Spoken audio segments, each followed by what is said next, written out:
बस मैं इतना कहूँगा कि हर शख्स ये कोशिश करे कि अपने आंगन में कुरान का एक पौधा ज़रूर लगाना है। पौधे से मुराद ये नहीं खजूर का दरख्त, आम का दरख्त। पौधे से मुराद मेरी ये है कि हर बंदा कोशिश करे अपने एक बेटे को हाफिज कुरान ज़रूर बनाना है। ये इतना अहम और इतना ज़रूरी है कि हम जानते हैं जिस घर में एक हाफिज कुरान होता है, अल्लाह अपने फजल से उस घर को गुमराही से बचा देता है। कई सारी चीज़ों से अल्लाह उस घर की हिफाजत फरमाता। मोटी सी एक बात कहूँ, अगर बाप के दाढ़ी ना हो और बेटा हाफिज कुरान बन जाए तो बाप कहता नहीं अब दाढ़ी रखनी है, बेटा हाफिज हो गया है। लोग कहते हैं भाई दाढ़ी रखना, तेरा बेटा हाफिज हो गया है। कितनी गैरत की बात है, बेटा हाफिज कुरान, बाप के दाढ़ी ना हो। तो जब बेटा हाफिज कुरान बन जाता है ना तो बाप दाढ़ी रखना शुरू कर देता है। कई बार ऐसा होता है अगर बाप चोर है ना, बेटा हाफिज कुरान बन गया, बाप कहता मालिक तौबा करता हूँ, तूने हाफिज कुरान जैसी दौलत मेरे घर में दी है, आज के बाद कभी तेरी नाफरमानी नहीं करनी है। और आगे बढ़े, अगर आप देखें घर में एक हाफिज कुरान हो जाए तो फिर बंदा कभी बदअकीदों से रिश्ते नहीं जोड़ता। किसी वहाबी की न बेटी लेता है न बेटी देता है, इसलिए कि उसके घर में कुरान का पौधा लग गया है। और बढ़ के अगर बात करूं ना, तो जब बंदे के आखिरी लम्हात आते हैं ना जिंदगी के, जब आखिरी लम्हे आते हैं, मरना सभी को है, मिंबर वाले हों, नीचे वाले हों, कुर्सी वाले हों, खड़े वाले, बैठे वाले, कोई बंदा ऐसा नहीं है जिसे हमेशा रहना है। मौत, ये कैमरे वाले ही अगर इतने हैं बोल देना तो लगेगा जलसा हो रहा है। मौत, मैं सुभान अल्लाह नहीं कहलवा रहा था, मैं कहलवा रहा था मौत सबको आनी है। वो ऐसा था ना, एक साहब तकरीर कर रहे थे, एक साहब सो रहे थे, तो मौलवी साहब ने कोई गलत बात कह दी तो उसने उसके कोनी मारी, देखी इन्होंने क्या कह दिया, तो वो नींद में कह रहा सुभान अल्लाह। उसे यही पता नहीं अब करना क्या है। तो मतलब ध्यान ऐसा नहीं होना चाहिए। आप भी अपना काम कर रहे हैं, थोड़ा सा ये नियत लेके बैठे कि हम भी जलसा सुनने आए। मौत अभी टेक ना लगाइए, अल्लाह ना करे अभी टेक की उम्र आ जाए। मौत सबको आनी है। कुछ लोग तो घूर के देख रहे हैं, कहीं ऐसा तो नहीं है, ऐलान तो नहीं कर दिया कि जलसे के बाद लंगर बटेगा। तो कभी ये सोचते हैं भाई जल्दी खत्म कर, बिरयानी ठंडी हो रही। मौत सबको आनी है। जब लम्हा आता है ना, सांसें थमने लगती हैं, यानी समझे अगर रूह घुटनों में अटकती है तब एहसास होता है एक बेटा हाफिज होता। जब कमर में अटकती है फिर दिल कहता बेटा हाफिज होता। फिर रूह सीने में अटकती है फिर दिल कहता बेटा हाफिज होता। जब ये रूह हलक तक आती है और जबान पलटे मारती है ना, रूह निकलना नहीं चाहती, जिस्म तड़पता है, दर्द का एहसास होता है, तब दिल कहता है एक बेटा हाफिज होता। अभी आपको एहसास नहीं होगा, अभी आप ये सोचेंगे एक हाफिज बनाया तो क्या कर लिया, 5,000 कमाएगा, 6,000 कमाएगा। फख्र से कहो मैंने बेटा हाफिज बनाया, भले 6,000 कमाए, हलाल के लुक्मे खाएगा, हराम के नहीं खाएगा। मैं चैलेंज करता हूं, ये 6,000 कमाने वाला उस 60,000 कमाने वाले से अफजल है जो दलाली के 60,000 खाता है।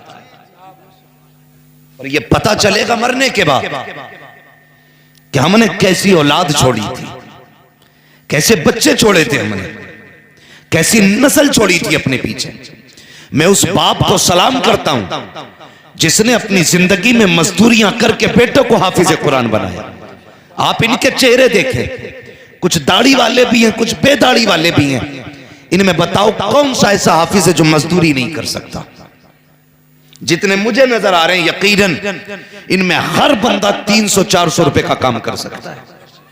और साहिब जहां तक काम की बात है, हम एक पेड़ भी अपने घर में लगाते हैं ना तो ये सोच के लगाते हैं कि इस पे या तो फल आएंगे, और फल ना भी आ सके ना तो कम से कम साया तो मिलता रहेगा। ये सोच के एक बंदा दरख्त लगाता है, फिर वो 10 साल 15 साल में दरख्त तैयार होता है। वो भी छोड़िए साहिब, आप मक्का लगाते हो, गेहूं लगाते हो, गन्ना लगाते हो, ये सोच के लगाते हो कि जब ये फसल बढ़ेगी, जब इसको काटूंगा तो मुझे इसका सिला मिलेगा, इससे मेरे घर के अंदर रिस्क आएगा, नाज आएगा, बेचूंगा तो पैसा मिलेगा। इतनी चीजें सोच के तुमने फसल लगाई है। अगर एक खेत से किसान को इतनी उम्मीद है, एक दरख्त से मालिक को इतनी उम्मीद है, एक बाग से मालिक को इतनी उम्मीद होती है, तो बताओ बेटे से बाप को कितनी उम्मीद रही होगी। जब बेटा पैदा होता है, बाप कहता है खुशियां मनाओ, खुदा ने बेटा दे दिया है, बुढ़ापे का सहारा है, रीढ़ की हड्डी है। लेकिन हैरत होती है साकिब, जब मैं देखता हूं कभी इदारों के अंदर आकर के, कभी छोटे बच्चों का मंजर देखें, कभी आप जवानों को देखें, आप छोटों को देखेंगे तो वो नक्शा नजर आता है। यार अब ये 7 साल का बच्चा है, इसे तो पानी पीने के लिए माँ की जरूरत थी, लेकिन मदरसे में आके कफील बन गया है, अपने कपड़े खुद धो रहा है, अपने बर्तन खुद धो रहा है, इतना होशियार हो गया है कि इसे मालूम है वुजू कितने पानी में होना है, इसे ये भी पता है कपड़े कितने पानी में पाक होंगे, ये भी जानता है गुस्ल कैसे किया जाना है। मालिक ये तेरा करम है, जब ये 7 साल का बच्चा मदरसे में कदम रखता है, इसे पता चल जाता है एक जवानी क्या है, उम्र क्या है। मगर बरअक्स इसके अगर जवानों को आप देखें तो हैरत होती है, दिल कहता है यार अब ये उम्र तो कमाई की उम्र थी, इसके बाप ने कौन सा पत्थर जिगर पे रखा, क्या बुढ़ापा नहीं आया था, क्या मजदूरी के दिन ना थे, क्या पैसे की जरूरत नहीं थी, सब कुछ था। लेकिन ये मदरसे में इस उम्र में क्या कर रहा है, कभी हाथ रख के पूछना बेटे बता तो सही इस उम्र में क्या जरूरत थी, तुझे मजदूरी करके बाप का हाथ बटाना था, तुझे मेहनत करके बाप के बुढ़ापे का सहारा बनना था।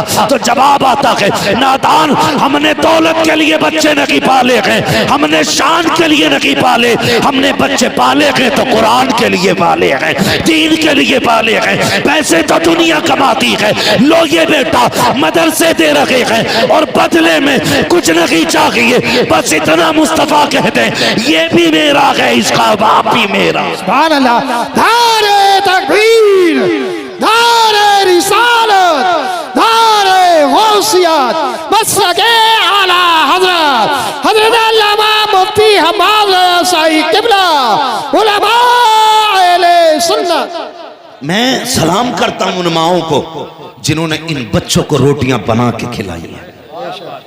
मैं सलाम करता हूं उन बहनों को जिन्होंने वक्त से पहले इनके कपड़े धुल के तैयार किए, कि जिन्होंने ऐसे भाइयों की खिदमत की। वो यार वकील क्या देगा बहन को, जज क्या देगा बहन को, मंत्री क्या देगा बहन को, कोड़ी तो कोड़ी के वो कागजात जो आंखें बंद करके किसी के नहीं रह जाते। खुदा की कसम तुमने उन्हें रोटी बना के खिलाई है जो तुम्हें वो जन्नत दे के जा रहे हैं जो खुदा नसीबों से दिया करता है। क्या बात है, सुभान अल्लाह। नसीबों से खुदा देता है। अल्लाह इन भाइयों को सलामत रखे। और याद रखिएगा मेरी एक बात, बहुत गौर से मेरी बात सुनिएगा, सबको औलाद प्यारी होती है कि नहीं? बोलो, नींद आ रही है तो बिल्कुल मत बोलो, और कोई सो रहा तो उठाना मत, इसलिए मत उठाना, अगर यहां मौत आ गई तो इंशाअल्लाह जन्नत में ही जाएगा। बोलें जरा या रसूल अल्लाह, या रसूल अल्लाह। जाग के मौत के डर से, मौत अपने वक्त पे आ गई।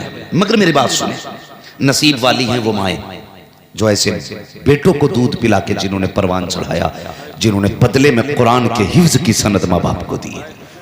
हिफ्ज की सनद मजाक नहीं होता है, ये तो माँ बाप है सागिब। उनकी बात आप देखो, बेटे किसी के भी हों खाने अपने घरों पे खिलाते हैं, ये इतनी बड़ी बात है। एक बूढ़ी औरत मदरसे गई, जाके कहने लगी मौलाना एक बच्चा चाहिए। क्यों? का खिदमत करनी है, कुरान वाला तो। उन्होंने एक बच्चा दे दिया। औरत बेवा थी, क्या थी समझ रहे हैं ना? हाँ देखिए, सर मत हिलाइए, मैं सर को हिलाता ना तो मेरा मूड खराब हो जाता है। पढ़े लिखे लोग हैं ना तो मुंह से बोलिएगा समझ में आए तो, ना बोलेंगे मैं समझूंगा दोबारा समझा दूंगा। बेवा औरत थी, बूढ़ी, कोई था नहीं। मदरसे गई, बच्चे को लेके आ गई। नियम क्या था? पहली रोटी जो बनती थी वो कुरान पढ़ने वाले को खिलाती थी। क्या बात, तुमने नहीं देखा? ये सैफपुर कितने घर ऐसे भी होंगे कि जो अपने बच्चों से ज्यादा कुरान वालों को खिलाने में खुशी महसूस करते होंगे। ऐसे भी कई लोग होंगे ना। तो वो पहली रोटी कुरान वाले को देती थी, पहली रोटी कुरान वाले को। कहती थी यार ये परदेसी है लेकिन तेरे महबूब का मेहमान है। जी फर्ज बनता मैं लुकमा बाद में खाऊंगी, इसे पहले खिलाऊंगा। सालों साल खाना खिलाती रही। एक दिन जब इसका हिफ्ज मुकम्मल हुआ ना, और ये कुरान वाले भी अल्लाह सलामत रखे, इनकी मोहब्बत है, ये जिसके यहाँ दस्तरखान पे रोटी खाते हैं ना उसे सगी माँ समझते हैं, बेशक, जिसकी कमाई खाते हैं उसे सगा बाप समझते हैं। ये कितना प्यार देते हैं। ये उम्रें हो गई, ये उलमा बैठे हैं, खुदा की कसम ये सब कुछ भूल सकते हैं लेकिन कभी उनको नहीं भूल सकते जिन्होंने बचपन में इन्हें खाने खिलाए थे। क्या बात। भूल सकता है कोई? हम नहीं भूल सकते। जिसने हमें रोटी खिलाई थी बचपन में, हम उसे नहीं भूलते, नहीं भूलते। हम सगे माँ की तरह उस माँ को इज्जत देते हैं जो हमें रोटी खिलाती है। हम भी पढ़े बाहर, हमने भी रोटी खाई है किसी के दस्तरखान पर। अल्लाह उनके घरों में बरकतें नाजिल करे जिन्होंने हमें अपने टुकड़े खिलाए थे। हाँ, तो बड़ी खुशी होती है ना। ये भी अपने माँ बाप की तरह उनको समझते हैं। और माँ बाप भी, खुदा की कसम, कई बार तो मैंने देखा है कि जब सगे बेटे की शादी है ना, तो जब बड़े बेटे की शादी होती है तो हाफिज का पहले हाथ पकड़ के कहते नहीं, बाकी के कपड़े बाद में बनेंगे, तेरे कपड़े पहले से लेंगे। ये प्यार घर वाले देते हैं, ये प्यार घर वाले देते हैं। तो कभी ऐसा भी होता है ना कि सबसे पहले खाना, जब इस बच्चे का हिफ्ज़ मुकम्मल हुआ ना तो दिल में आया यार ये खुशखबरी सबसे पहले उस माँ को जाके दूं जिसने पहली रोटी खिलाया करती थी। क्या बात। ये सोच के दरगाह से उठा, दौड़ लगाई, दरवाजे पे पहुंचा। क्या देखता कि भीड़ लगी है लोगों की। कहा क्या बात है? कहा आज इस खातून का इंतकाल हो गया जो रोज तुझे पहली रोटी खिलाया करती थी। अल्लाह अकबर। दस्तरखान के आगे आया, आके दरवाजे को देखा, बूढ़ी माँ जनाजे पे लेटी हुई थी, आंसू पोंछता हुआ तालिब इल्म था, वापस चला गया। जाकर के किसी से बात नहीं की, गुजरा अपना कमरा बंद किया, आंसू बहा के कहता यार अब वो आ रही है जिसने मुझे रोटी खिलाई थी, आज वो दुनिया से जा रही है जिसने पहली रोटी का लुकमा मेरे मुंह में दिया था। ए मालिक मैं उसे क्या दे सकता हूँ, आज वो तेरी बारगाह में आ रही है, बस इतनी इल्तिजा है इसको जन्नत अता फरमा देना। अल्लाह अकबर। 3 दिन गुजरे हैं, गली में शोर हो रहा था, कोई कह रहा था मैंने इसे ख्वाब में देखा है, बड़े अच्छे लिबास में थी। किसी ने कहा मैंने भी देखा है, ये जन्नत की बहारों में थी। तीसरा कहने लगा, मैंने कहा खातून बता तो सही क्या मामला हुआ, कैसी बनी गुजरी। उसने कहा जब मैं मर के कब्र में आई, रब ने कहा हिसाब को छोड़, तू जो लुकमे कुरान वाले को खिलाया करती थी, मैंने तुझे पहले लुकमे के बदले में जन्नत का हकदार बनाया। ऐसा क्या बात है। धारे तकबीर, धारे रिसालत, मसलके आला हज़रत, चश्मे दस्तारबंदी। हाँ ये है कुरान वाले। इज्जत किया करो इनकी, खिदमत किया करो। आज सबसे ज्यादा मजलूम अगर कोई है तो ये कुरान वाले, बेशक सबसे ज्यादा मजलूम ये कुरान वाले। अगर कोई बात कहें तो कहें मैं दकियानूसी सोच है, कोई बात समझाएं तो पुरानी फिक्र वाला। हाँ हम पुरानी फिक्र वाले, लेकिन खुदा की कसम हम 1400 साल पुरानी फिक्र रखते हैं। हम वो फिक्र रखते हैं जो फिक्र मुस्तफा ने अबू बकर को दी थी, जो मुस्तफा ने उमर को दी थी, जो मुस्तफा ने अपने उस्मान को दी थी, जो मुस्तफा ने अपने हैदर को दी थी। ये वो फिक्र वाले लोग। और याद रखिएगा खाली भतीजा समझ के ठोकरों में ना रखना। अपना भतीजा, अपना पोता, चल वे पप्पू जुम्मन गुड्डू ना कहना, एहतराम करना। इसके सीने में कुरान की दौलत आ गई है। और कुरान की दौलत क्या है? सोने के हार, तुम तो जो चाहो दौलत लेके मर जाओ, कोई एजाज नहीं। लेकिन जब हाफिज कुरान का जनाजा उठता है ना, अल्लाह हुक्म देता कब्र को, खबरदार एक बाल भी बेगाना कर देना। तेरे अंदर वो आ रहा है जिसके सीने में मेरा कुरान है। अगर हाफिज कुरान की कब्र 100 साल बाद भी खोलोगे ना तो कसम खुदा की जमीन मैली नहीं होती, जमन मैला नहीं होता, मोहम्मद के गुलामों का कफन मैला नहीं। बेशक, सुभान अल्लाह, सुभान अल्लाह। ये इनकी शान है। इसलिए इज्जत किया करो कुरान वालों, कद्र किया करो कुरान वालों, ख्याल रखा करो इनका। मैं गारंटी के साथ कहता हूँ, चैलेंज के साथ, सबसे नसीब वाले वो लोग हैं जिनके घर पे ये पढ़ने वाले खाना खाते हैं। कह दूं एक बात, नाराज तो नहीं होंगे? नहीं। कुछ ऐसे भी लोग हैं जिन्हें मौज आती है, खाली चौराहे पे कोई काम नहीं है, चाय पियेंगे और ये कहेंगे अरे थाली की खा रहे हैं, और इससे बड़ी थाली की कोई नहीं खा रहा है? नहीं साथ क्या, ये तो 70 की भी खाएंगे भाई। अल्लाह ने रिस्क बखेरा इतना मौलवी का, मेरे हुजूर ने कहा था नसीब वाला है जिसका रिस्क घर के जितने ज्यादा करीब है। हजरत आयशा सिद्दीक़ा के हाथ उठ गए, या अल्लाह मेरे महबूब की उम्मत के उलमा का रिस्क बखेर दे। क्यों कि जहां जहां ये रिस्क लेने जाएंगे वहां वहां मदीने वाले की बातें बताया करेंगे। सुभान अल्लाह, सुभान अल्लाह। समझ गए ना? इसलिए 7 और 70 का खाते, इसलिए कि ये दुआ भी उम्मुल मोमिनीन आयशा सिद्दीक़ा की है। ये सच्चे बाप की सच्ची बेटी की दुआ है, इसलिए 70 हंडियों का खाते हैं। मगर सोच तो सही, चौराहे पे खड़े होकर कितनी आसानी से बकवास कर जाते हैं लोग। कहते हैं देखो तो सही, फ्री की खा रहे हैं, थाली की खा रहे हैं। नहीं, खुदा की कसम तू सोच भी नहीं सकता, समझ भी नहीं सकता इनका रुतबा क्या है, इनकी अपनी शान क्या है। जरा सोच तो सही, ये चलें कब्रिस्तान से तो अल्लाह अजाब उठा दिया करता है, हाथ उठा के दुआ कर दें तो अल्लाह बेड़े पार कर देता है, अगर किसी के लिए बददुआ कर दे तो अल्लाह नहारे पट्ट कर देता है। इनकी जबान का मामला क्या है, सोच भी नहीं सकते हो। इनकी खिदमत किया करो, इनकी खिदमत किया करो। कितनी अजमतों वाले हैं ये, कितनी शानो शौकत वाले हैं ये, सोचो तो सही। अल्लाह अकबर फरमाया गया, ये जो तालिब इल्म हुआ करते हैं ये जन्नत की चिड़ियां हुआ करते हैं, जन्नत के परिंदे हुआ करते हैं। इनकी खिदमतें किया करो, इनको इज्जतें बख्शा करो। आज कितनी आसानी से हम किसी को भी जलील कर देते हैं, किसी को भी छोटा बड़ा कह करके उसकी औकात घटा दिया करते हैं। यहाँ जो चाहो कर लो, जो चाहो नाम दे दो, मरने के बाद पता चलेगा किसका कितना मकाम है। अल्लाह हुक्म देगा फरिश्तों को, जाओ पूरे अहले महशर में चले जाओ और जो कुरान वाले थे उन्हें बुला करके ले आओ। फरिश्ते कहेंगे मालिक बता तो सही, कुरान वालों की पहचान क्या है? किसी के बैच लगा है, किसी के बिल्ले लगे हैं, या किसी के कांधे पे लिखा है कि ये कारी कुरान है, या किसी के माथे पे लिखा है ये कुरान वाला है। रब फरमाएगा नहीं नहीं, न किसी के बिल्ले लगे हैं, न किसी के बैच लगा है, न किसी के माथे पे लिखा है, ना किसी के कांधे पे लिखा है। का मालिक पहचानेंगे कैसे? फरमाएगा जाओ सबके मुंह सूंघना, जिसके मुंह से मुश्क की खुशबू आती होगी वही कुरान वाला हो। बेशक, सुभान अल्लाह, सुभान अल्लाह। बहुत अच्छे, क्या बात है, बहुत खूब। सुभान अल्लाह, सुभान अल्लाह। मुंह से खुशबू आती होगी बेशक, कुरान वाला होगा। एक बच्चे को नहीं पढ़ाएगा, एक को भी, नस्ल में शायद एक भी पढ़ा हुआ ना हो, और जाहिल हो के खुद सबसे बड़ा मुफ्ती बनता। क्या? हाँ, हमसे पूछो मौलवियों की बातें,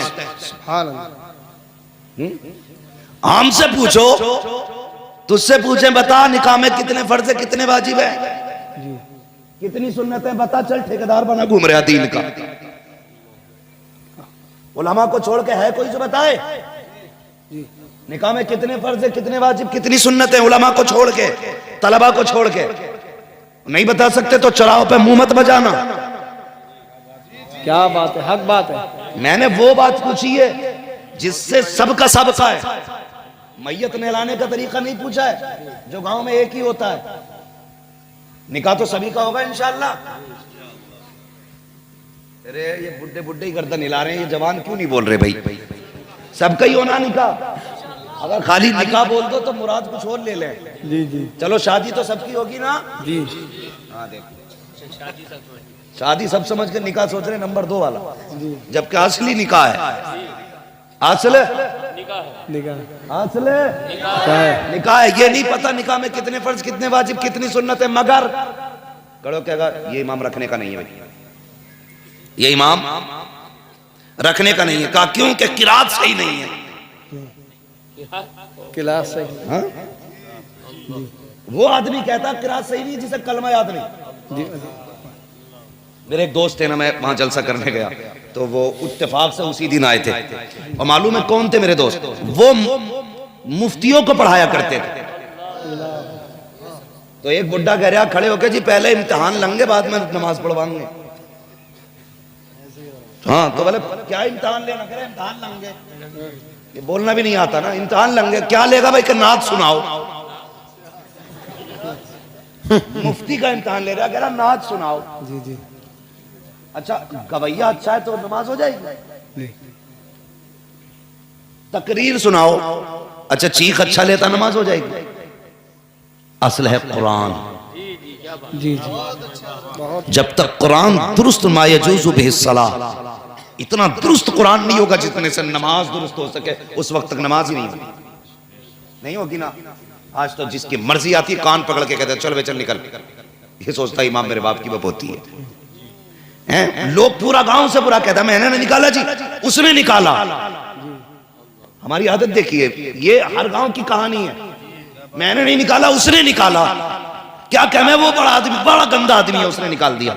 मैं कहता हूं इतना गंदा वो नहीं जितने गंदे तुम हो। क्या बात है। क्योंकि एक गंदा आदमी एक पारसा को निकाल के खड़ा कर दे और तुम्हारे मुंह पे ताला लगा रहे। बहुत अच्छे, बहुत अच्छे। गंदा वो नहीं, गंदे तुम हो। हकीकत ये है, बात हक और गलत की हुआ करे तो आगे बढ़ जाया करो, फिक्र न किया करो। यही हक वालों की पहचान है, इसलिए तो आवाज आती है। टल न सकते थे अगर जंग में अड़ जाते थे, पैर शेरों के भी मैदान से उखड़ जाते थे। अरे दश्त तो दश्त है, दरिया भी न छोड़े तूने, तर पहरे जुल्मात में दौड़ा दिए घोड़े। बेशक। नारे तकबीर, ए रिसालत, अहले सुन्नत, जिंदा है। अल्लाह अकबर, या रसूल अल्लाह। कई जगह मर्डर हो गया मस्जिद में ही है, मंडी बटियों पे मेंढों पे झगड़े होते तो हमने सुने थे। है अब आदमी को खेती की फुर्सत नहीं रही है ना, तो अब मस्जिद में लगवा दिए पंखे, एसी। दिमाग खराब हो गया नमाजियों का। मजाल है, पंखे के नीचे कोई बैठ जाए गरीब, चल वो उठाए से। और 5 वक्त के नमाजी तो अपना समझते हैं कब्जा। जुम्मे वाले से कहते तू आज यहाँ कैसे भाई, चल पीछे चल। बाकी टाइम में हमाम है जी, आज आके पंखे के नीचे बैठ के ऐसा लग रहा है जैसे सबके पढ़ते की पढ़ लिया जी। हालात ही हमारे। गोलियां चल गई, ले झगड़ा हो मुक्तदियों में तो मुसल्ला इमाम का बनता, जो यदि दूसरा लांगे। कई जगह 2 पार्टियां बन गई। एक तो मुझसे बोला हजरत हमारा फैसला ये कि पहले ये अपने इमाम के पीछे पढ़ेंगे, फिर हम अपने इमाम के पीछे पढ़ेंगे। मैंने मस्जिद है, मंदिर नहीं है। हाँ, एक ही सफ में खड़े हो गए महमूद अयाज, ना कोई बंदा रहा ना कोई बंदा नवाज। आज सबके गिरबान में। आज हालात क्या देखिए, आज हालात क्या ये अरे अब मौलवी भी ढंग के ना रहे, चल मौलवी ढंग के नहीं है, तू तो ढंग का बन। खुद तो ढंग का बन भाई, तुझे तो मरना है ना। मैं गलत हूं, फर्ज करें मैं गलत हूं, लेकिन तू तो सोचना मुझे सही होना है। तू सोच मुझे सही होना जरूरी नहीं है। वो तुमने नहीं सुना, वो एक शख्स पीर की तलाश में निकला था, तो रात में ना चौराहे पे कोई चोर मिल गया, उसने पकड़ लिया, बोला मुरीद कर। वो कहने लगा मैं चोर हूं, बोले नहीं पीर है। इतनी रात में तू जा रहा है, तेरी पहचान है ये, तू पीर है। चोर ने सोची यार भाई मसला ही खराब हो गया, जान छुड़ानी है ना तो भाई इसे मुरीद ही कर लो। मुरीद कर लिया। उससे बोला कि हाई खड़ा रही, आ रहे हूं। चला गया, भाग गया चोर, क्योंकि उसे चोरी करनी थी। वहीं खड़ा रहा, वहीं हिला नहीं मुरीद। भले पीर जो था चोर था, मगर वो हटा नहीं। क्यों? वो अपने एतकाद में मजबूत था। लोगों ने कहा कैसे बात है? कहा रात मुझे पीर मिला था, खड़ा कर गया। उसने कहा पीर नहीं वो चोर था। उसने कहा तुम्हारे लिए चोर था, मेरे लिए तो पीर था। क्या बात है। फिर रब का करम ऐसा हुआ, उस चोर को भी रब ने वली बना दिया था। यार तू अपनी जगह सच्चा हो ना, तू अपनी जगह सच्चा हो।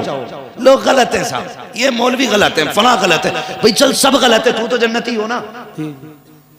मतलब खुद हराम की खा रहा है, खुद हराम की खा रहा है। अपनी बेटियां चौराहे पे टहल रही है, कह रहा प्रधान की अच्छी नहीं है।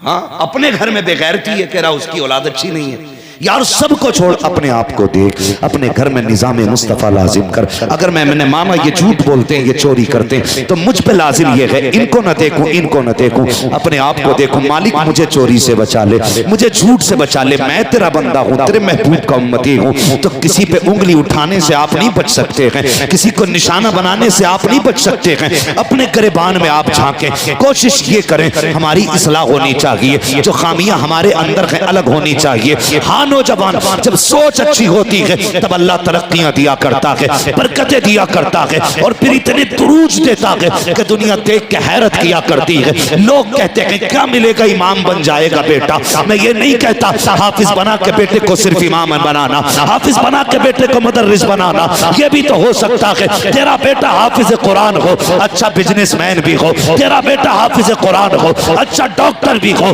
तेरा बेटा हाफिज कुरान हो, अच्छा वकील भी हो, तेरा बेटा हाफिज कुरान हो, अच्छा इंजीनियर भी हो, तेरा बेटा हाफिज कुरान हो, अच्छा बेहतरीन जज हो, अगर तुम्हारे सीनों में कुरान की दौलत होगी तो कान पे बैठोगे तो 900 ग्राम नगी तोलोगे, अगर नापोगे तो आधा लीटर कम नगी दोगे, अगर नापोगे तो कपड़ा सेंटीमीटर में कम नगी होगा, दवाइयां दोगे तो पानी नहीं भरोगे सिरिंजों में, अगर अदालतों में होगे तो वकालत में झूठ नहीं बोलोगे, अगर इंसाफ की कुर्सी पे होगे तो किसी का दिल नहीं दुखाओगे, अगर तुम्हारे हाथ में कानून आएगा किसी पे सितम ना करोगे, बल्कि जब कुर्सी पे बैठोगे दुनिया कहेगी कहीं और ना जाना, वहां जाओ, खुदा की कसम वहां इलाज भी होता है, मदीने वाले का फैज भी मिला। बेशक धारे तकबीर, धारे रिसालत, धारे गौसियत, बस लगे आला हजरत जश्न दस्तार बंदी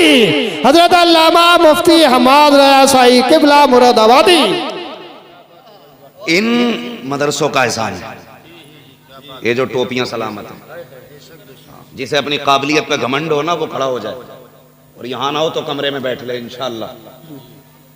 जितना नशा चढ़ा होगा ना काबिलियत का सारा ही उतर जाएगा 2 सेकंड में। इल्म खेल नहीं है, बहारे उर्दू के 4 हिस्से पढ़ के किसी मौलवी से ना उलझा करो, वरना हशर अच्छा नहीं होगा। ये बता के जा रहा हूं, हशर अच्छा नहीं होगा। ये मदरसे जो आज टोपियां सलामत हैं, ये मदरसों की देन है जो आज दाढ़ियां सलामत है। जो चनों में कलमा पढ़ लेते हो ना, ये मदरसे की देन है।